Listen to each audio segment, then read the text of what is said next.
आता नाही तर कधीच नाही, ब्रह्मपुरी जिल्हा झालाच पाहिजे अशी आक्रमक भूमिका घेत ब्रह्मपुरी जिल्हा निर्माण संघर्ष समितीने आपला लढा अधिक तीव्र केला आहे.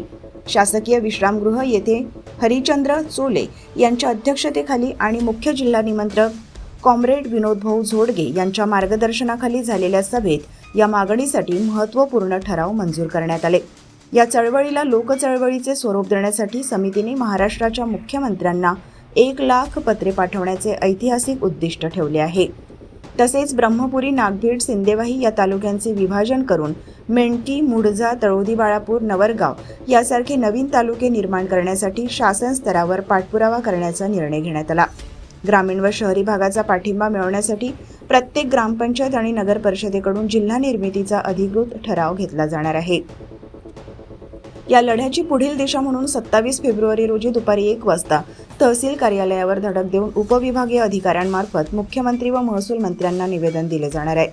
या सभेत प्रशांत डांगे, शंकरराव उराडे, प्राध्यापक सुयोग बाळबुद्धे यांच्यासह अनेक मान्यवरांनी आपले विचार व्यक्त केले. सभेचे संचालन राजू भागवत यांनी केले. या ऐतिहासिक लढ्यात मोठ्या संख्येने सहभागी होण्याचे आवाहन संघर्ष समितीने केले आहे.